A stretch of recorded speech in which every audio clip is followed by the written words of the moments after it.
Russian relationship with the US is severely diminished, partially because of sanctions, but also historically, US and Russia never traded that much. There was a period because of the sanctions on Venezuela that some of the Russian oil came to US. Now the whole trade relationship is about $3.5 billion per year. It's not much at all. What are the economic and financial sanctions that the Western countries imposed on Russia? So I think the most meaningful ones are still financial sector sanctions. Then we have export controls and this G7 oil price cap, for which the previous US administration was a very strong advocate for. As we know, for the oil price cap, European Union did actually an embargo with some carve-outs, and then the US was really forceful about having a cap rather than preventing Russian oil flowing to the market. The financial sector sanctions, I think, are still the most powerful tool the US has, because it can have direct financial sanctions, and many Russian large banks, large or say specific purpose banks, whether it's agricultural or military,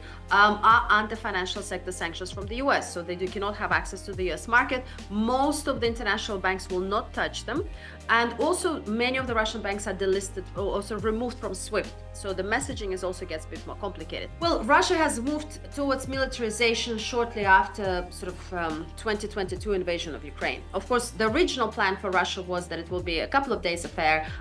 They will manage to conquer the whole of the 40 million country, and then somehow they will find support domestically, which was clearly a misinformed plan. 3 years on, Ukraine is still there. Ukraine is still holding back Russian troops, which I think it also gives a very strong signal about the quality and the ability of the Russian military that shouldn't be overestimated. So once they realized that it's not a quick affair, they started to become, they understood that they need to do mobilization, and that's what we saw in September 2022. And they also need to dramatically increase production, because otherwise they just don't have enough equipment, they don't have enough missiles, they don't have enough military equipment to go forward.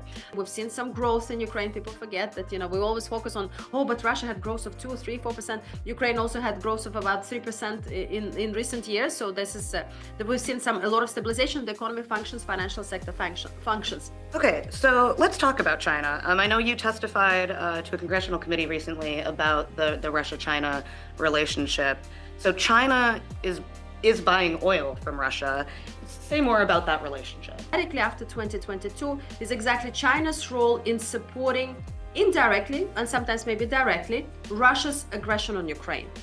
China has been very careful formally not coming out in support of Russia's invasion. And if you look at the old China's peace plan, one of the, I think it's probably the first item, is the respecting sovereignty of a country. They're big on that. Exactly. So it's incredible that China is, and also in the recent debates, China has been very quiet.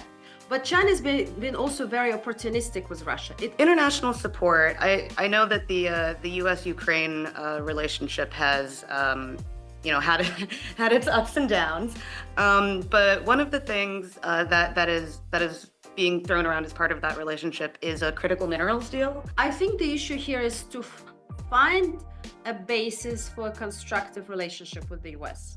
So this is Ukrainian authorities coming out and saying, look, you might have certain interests in Ukraine. How can we make it work for both of us? Can we find a way to interest US companies to come to Ukraine, work together, and at the same time, because of this business-to-business engagement, provide security to Ukraine more broadly?